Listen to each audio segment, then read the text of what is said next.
وَإِذَا قَرَأْتَ الْقُرْآنَ فَاسْتَعِذْ بِاللَّهِ اللهم صل على محمد وعلى آل محمد كما تحب وترضى۔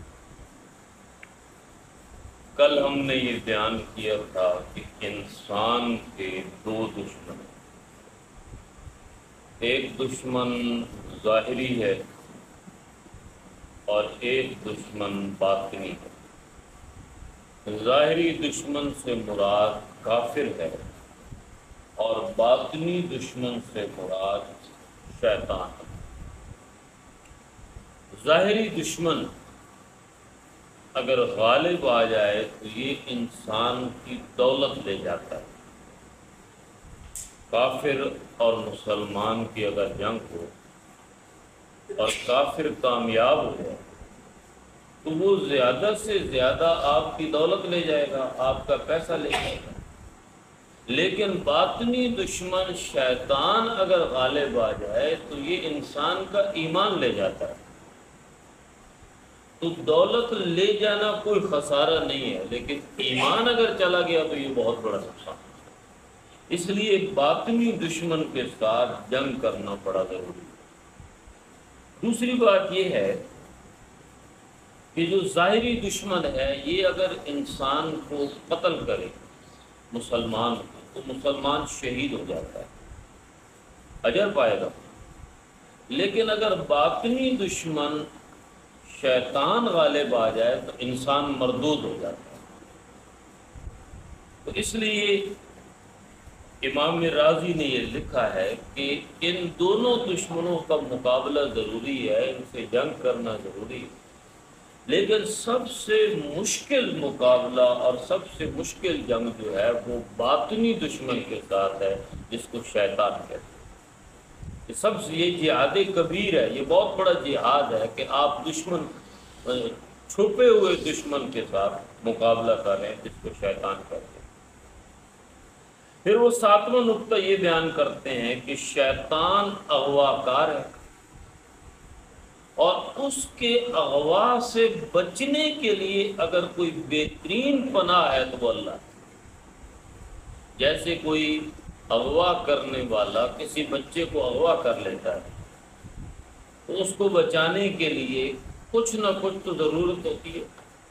شیطان جب کسی انسان کو اغوا کرتا ہے تو اس اغوا سے بچنے کے لیے اگر کوئی پناہ ہے تو وہ اللہ کی پناہ ہے، اس کے علاوہ کوئی پناہ نہیں۔ باقی پناہ گاہیں باقی چیزوں کے لیے موجود ہیں، لیکن شیطان کی اغوا کاری سے بچنے کے لیے اللہ کے سوا کوئی پناہ نہیں۔ آٹھواں نقطہ وہ یہ بیان کرتے ہیں کہ گناہوں سے روکنے کے لیے لفظ اللہ کا بھی ایک بہت بڑا اثر ہے۔ ہم پڑھتے ہیں نا اعوذ باللہ، اللہ نے اعوذ کے ساتھ اپنی اسم اعلیٰ اسم ذات کا ذکر کیا، اللہ، کسی اور صفت کا ذکر نہیں کیا۔ تو اس اللہ کے اندر بھی بڑی چاشنی ہے، اس کا ذکر کرتے رہنا۔ آپ خود کبھی آنکھیں بند کر کے اگر یہی وظیفہ کرتے رہیں، اسی پہ غور کرتے رہیں، دل کی طرف سوچ کے کرتے رہیں اللہ اللہ۔ اہل تصوف جو تھے، صوفیاء کرام جو بڑے بڑے بزرگ تھے، وہ تو اس کا ورد کرتے تھے، آنکھیں بند کر کے اس کا وظیفہ کرتے تھے، لفظ اللہ کا۔ تو یہ جو لفظ اللہ ہے یہ بھی انسان کو گناہوں سے بچانے کے لیے بڑا مؤثر ہے، کہ جب بھی آپ کو گناہ کرنے کو دل کرتا ہے تو آپ دل سے اور زبان سے خلوص کے ساتھ اگر کہیں نا اللہ، تو گناہ سے آپ بچ سکتے ہیں۔ اس لیے اعوذ باللہ کے ساتھ بھی، اعوذ کے ساتھ بھی اللہ لگا۔ نواں نقطہ وہ یہ بیان کرتے ہیں کہ گناہ اور برائی کا دشمن ہو جانا اللہ کو بڑا پسند ہے۔ اور انسان جب اعوذ باللہ کہتا ہے تو یہ اس بات کا اظہار ہے کہ وہ گناہ سے نفرت کر رہا ہے، برائی سے نفرت کر رہا ہے۔ تو اللہ کو یہ عمل بڑا پسند ہے کہ جو انسان گناہ سے نفرت کرنے والا ہو۔ اب بعض لوگ ہوتے ہیں نماز سے بڑی محبت ہوتی ہے، روزے سے بڑی محبت ہوتی ہے، لیکن گناہوں سے نفرت نہیں ہوتی، وہ گناہ بھی کرتے رہتے ہیں، جھوٹ بھی بولتے رہتے ہیں، سود کے کاروبار بھی کرتے ہیں، رشوت بھی لیتے ہیں، موسیقی بھی سنتے ہیں، فلمیں بھی دیکھتے ہیں، انہیں گناہوں سے نفرت نہیں ہے، لغویات کے اندر پڑے رہتے ہیں۔ تو اللہ تعالیٰ کو جو شخص پسند ہے وہ شخص پسند ہے جو گناہوں سے نفرت کرنے والا ہے۔ 10واں نقطہ وہ جو بیان کرتے ہیں وہ یہ ہے کہ شیطان جو ہے اس کو ہم تو نہیں دیکھ سکتے، ہم میں سے کوئی بھی نہیں ہے جو اس بات کا اعلان کرے جی کہ میں نے شیطان کو دیکھا۔ آج تک کسی نے شیطان کو نہیں دیکھا، لیکن شیطان تو سب کو دیکھ رہا ہے۔ تو اللہ ایک ایسی ذات ہے کہ جس کو شیطان نہیں دیکھ سکتا، لیکن اللہ شیطان کو بھی دیکھتا ہے اور انسان کو بھی دیکھتا ہے۔ نقطہ سمجھیے گا، یہ بڑا قیمتی نقطہ ہے کہ شیطان وہ ہے جو انسان کو تو دیکھتا ہے لیکن انسان شیطان کو نہیں دیکھتا۔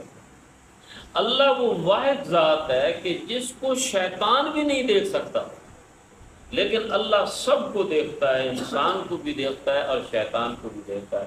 اس لیے یہ واحد پناہ ہے اللہ کی کہ اعوذ باللہ کہہ کہ اس کی پناہ میں آیا جائے۔ اور آخری نقطہ وہ بیان کرتے ہیں امام رازی اپنی تفسیر کبیر میں، امام جعفر صادق رحمۃ اللہ علیہ کا قول کہ اعوذ باللہ کہنا جو ہے یہ زبان کا وضو ہے۔ اور سارا دن ہم زبان سے بکواسات، لغویات اور پتہ نہیں کیا سے کیا ہم کہہ رہے ہوتے ہیں، کسی کی غیبت کر رہے ہوتے ہیں، کبھی جھوٹ بول رہے ہوتے ہیں، کبھی بدگمانی کر رہے ہوتے ہیں، کبھی کسی کو ہنسانے کے لیے گندی باتیں کر رہے ہوتے ہیں، تو زبان پلید ہو جاتی ہے، ناپاک ہو جاتی ہے۔ اس زبان کو پاک کرنے کا جو وضو ہے وہ اعوذ باللہ ہے۔ کیا آپ نے اعوذ باللہ پڑھا، آپ کی زبان پاک ہو گئی، اب جب آپ اللہ کا کلام پڑھیں گے تو زبان آپ کی پاک ہوگی۔ اس لیے اللہ کا کلام پڑھنا، قرآن کریم پڑھنے سے پہلے اعوذ باللہ یہ اسی لیے لازم قرار دیا گیا ہے کہ یہ ناپاک زبان پاک ہو جائے۔ اب بندہ گالیاں نکالتے نکالتے قرآن پڑھنا شروع کر دے تو یہ تو غلط بات ہے۔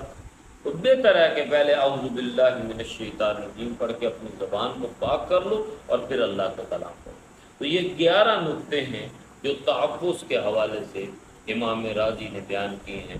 اللہ تعالیٰ قرآن کو سمجھنے اور عمل کی توفیق